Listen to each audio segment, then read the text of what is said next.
All right. Welcome, everybody. Finally, it's taking a couple tries to get this going, but we're going to work on adding and subtracting radicals. We're talking about square roots. We're going to be focused mostly on dealing with square roots of numbers and not introducing variables too much. Maybe we'll see a question or two with variables. But when it comes to adding and subtracting square roots, let's think about it like this.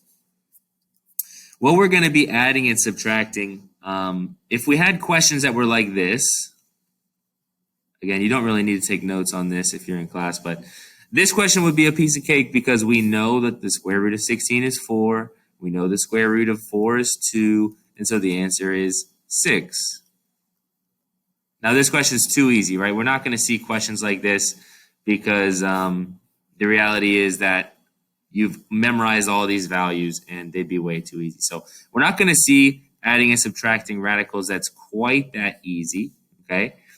Instead, we're going to be a lot more likely to see questions like the square root of 20 plus the square root of 20. Okay, now this is, again, a very easy question, but it's going to help us kind of identify the main idea for this stuff. We've got the square root of 20, which is some number that we don't have memorized, right? Yesterday in class, we talked about it. This is like 4.37215, blah, blah, blah, blah, blah, blah, blah. And this is also 4.37215. I mean, this is just a guess. But, you know, we've got some sort of crazy decimal that is not repeating, is irrational decimal. Now, when we add these two things together, when we add these two square roots of 20s together, this kind of behaves like a variable, okay? And that's really the biggest trick that you have here.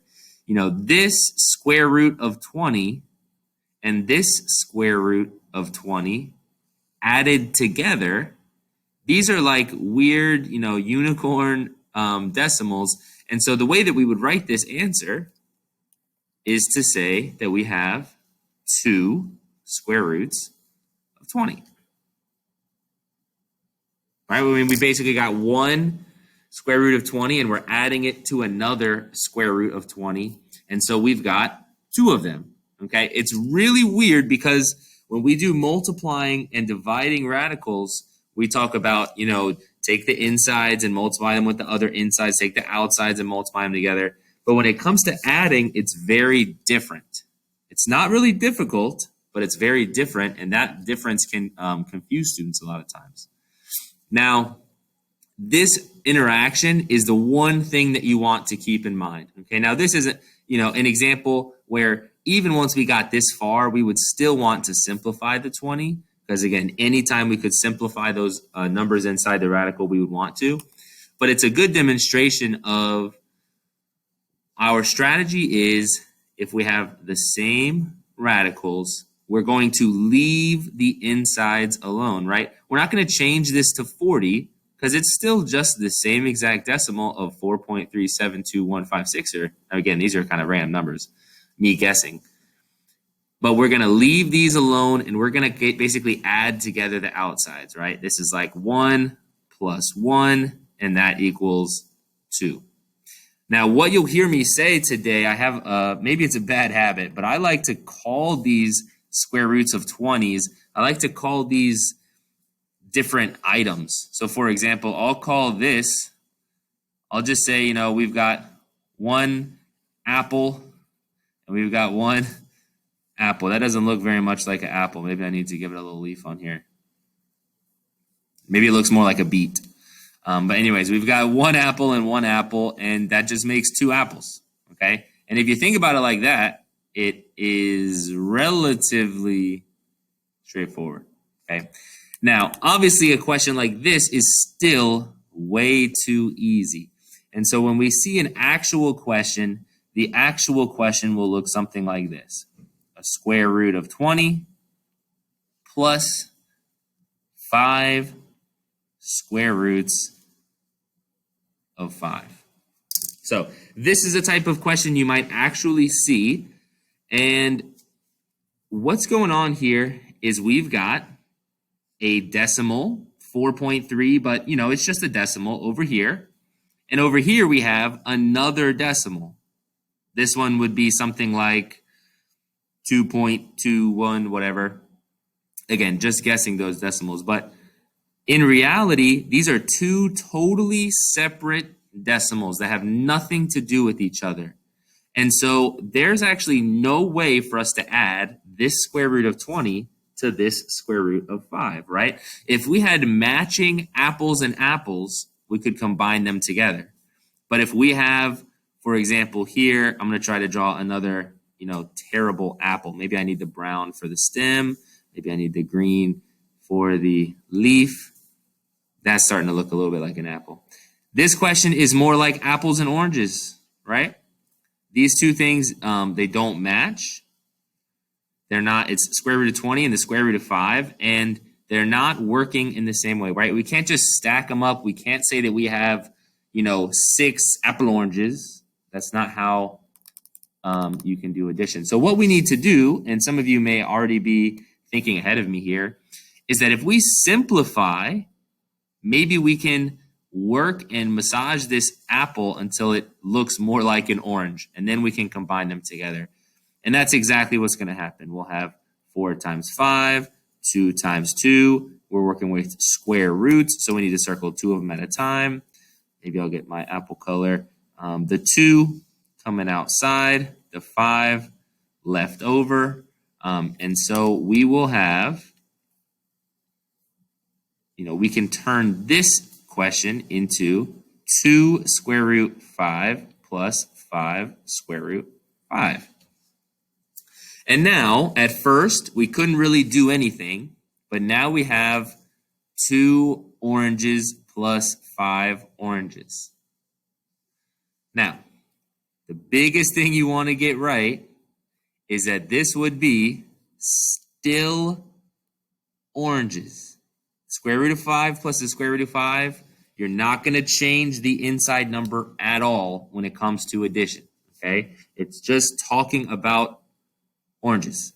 And now we've got 2 of them and 5 of them, so we've got 7 of them. We're going to add the 2 outside numbers together, and then we're going to leave the inside alone. Leave alone. So that's adding and subtracting, right? Obviously, subtracting is pretty much the exact same thing, except for you're going to be subtracting the numbers, but we want the same insides, and then we want to add them together by leaving those numbers alone. So let's do some actual questions. Those of you in class, we're finally going to look at the notes. So we're going to move a little bit faster now that you've got that intro. Number 1, we've got 3 cars minus 2 trucks, right? This and this do not match. They do not mix. They do not work together. This is 3 of a decimal minus 2 of a different decimal. And so we cannot subtract these 2 things. But hopefully we can simplify them. Once we simplify them, we'll have something like, airplanes and airplanes, and we can make that work. So we're working. We do 9 and 3. We simplify this one as much as we can. We need pairs of 3s. Taking pairs of 3s coming out front. Got a leftover 3. And so this should be 3 times 3, which is 9. And then 3 left over. It looks like this. So we've simplified the first one into 9 square roots of 3. And our goal is that hopefully we can take this one and simplify it, and it will turn into square roots of 3 as well, and then we can add them together. So simplify it, 3 times 4, 2 times 2. We're going to say they both have 2's coming out front, left over 3. 2 times negative 2 would be negative 4, square root, left over 3.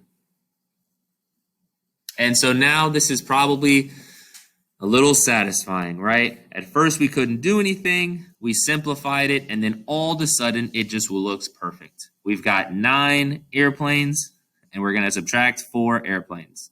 So we've got 5 total airplanes. I know this sounds silly, and I sound like a madman saying these different nouns. But it's really a strategy to remind you, do not change the inside number, right? The threes, we're just counting them. We're not changing them at all. And so that's the answer. That's the final answer. And we're good. So we need to basically simplify and then try to combine. Hopefully this feels pretty easy though. So let's move a little bit quickly and let's go get a harder question. Let's do a question like number 3, where we have 3 different things. Same exact idea, right? We're going to try to make these look nicer, and then we can only add them together if we have the same exact pieces. Now, number 3 is a weird question, okay? And something that you might have missed if you weren't being careful is that we have the fourth root, and the cube root, okay? Now, this cube root is going to be totally separate from these fourth roots, okay? Something we didn't talk about up top is that the square root of 2 plus the cube root of 2, these are going to be different decimals, right? This is a decimal where you are multiplying 1.41 times 1.41, and you're going to get 2. This is a decimal where you need 1.3 times 1.3 times 1.3, right? Because it's a cube root. These two things are not the same, and so you can't add them up. So anytime you've got a question like this, and I'll tell you right now, you pretty much never see questions like this in reality. But fourth roots and cube roots, not the same thing. They do not mix. And so we basically have, we've got 3 parts here, but we know that this part is basically not going to ever mix with these 2 parts over here. So let's do this. Let's do it carefully. 48 can be maybe 4 times 12. 2 times 2. 6 times 2. 2 times 3. We want to be extra careful here. We need fourth root. So we need groups of 4. And so I've got, we don't need this. We don't need this. We don't need this. I've got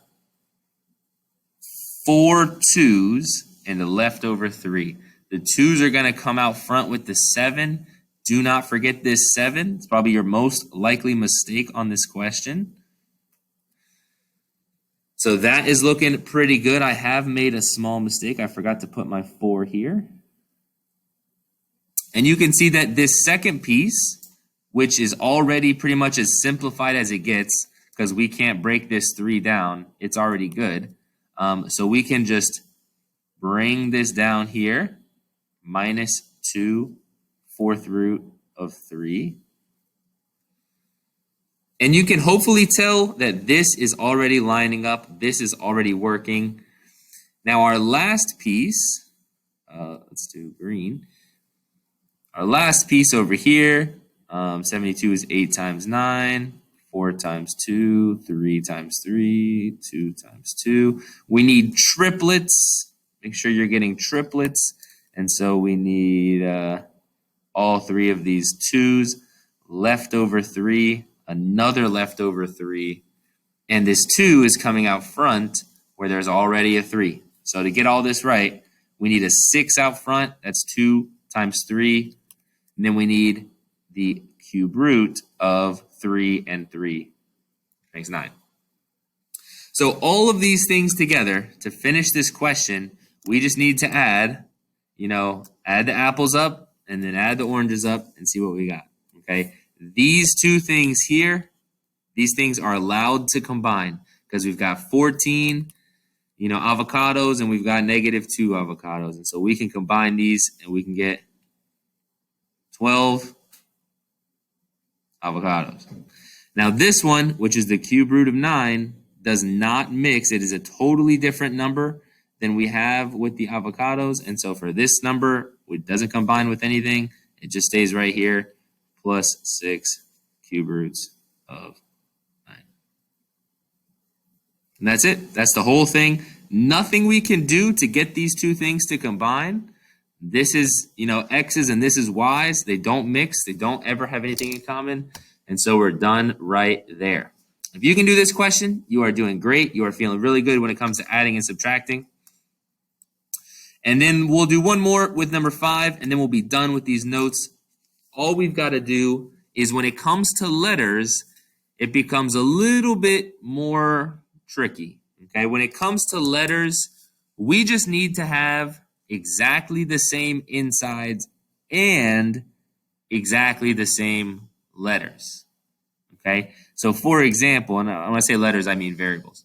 If we have square root of 2 plus x square root of 2, we need to have the same insides like we have here, but we also need to have the same variables.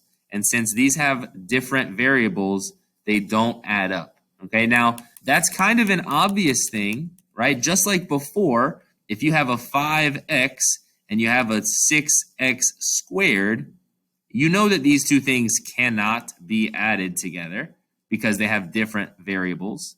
Same thing with this when it comes to radicals. You have to have the same insides and you have to have the exact same variables. All of that together. Undo this. So let's go ahead and do this question. We could combine these together if they were exactly the same, but they're not. We have a 98. We needed 2. We have a bunch of letters on the inside. We have a bunch of letters on the outside. So, of course, time to simplify this and make it nicer. I know that 98's even, so I can cut it in half.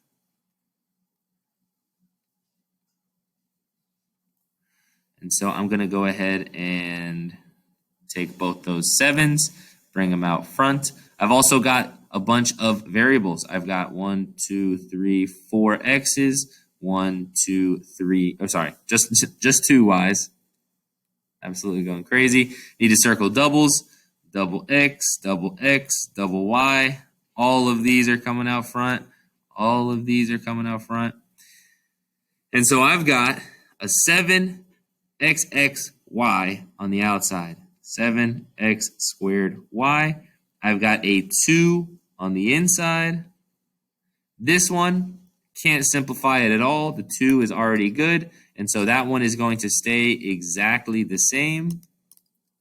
I'm going to have minus 3x squared y square root 2.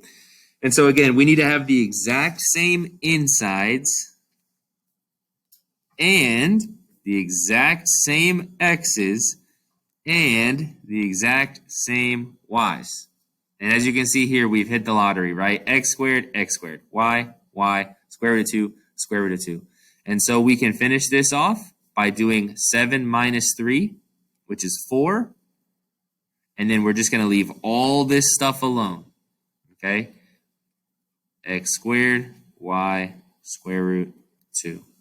So when it comes to adding and subtracting radicals, it's kind of like you're playing a matching game. You need things to match. Once they match, you're going to leave that inside stuff alone. You're going to do a very easy addition or a very easy subtraction of low numbers most of the time. And then you're done. That is the end of it. And for the most part, these questions are easy. Now, where this becomes hard is that you get confused with multiplication. When it comes to multiplication, you can always multiply things. Okay, as long as you're working with square roots and square roots, I'm going to get myself a little bit more room. If you have something like this, square root of 5 times square root of 6, you are allowed to multiply this. You do not need same insides. That would be the square root of 30. This is fine. This is okay. We're happy with this. If you have the same exact question, but you have the square root of 5 plus the square root of 6, this is not okay. Okay, this is not something that we are allowed to do. And so this little difference right here is why this becomes tricky. This is easy. This is easy, but remembering the difference can be tricky. So, anyways, that's the whole thing. It's not hard to do. It is just a little hard to remember the difference sometimes. Study, and you will have no problems at all. All right. Thanks for watching.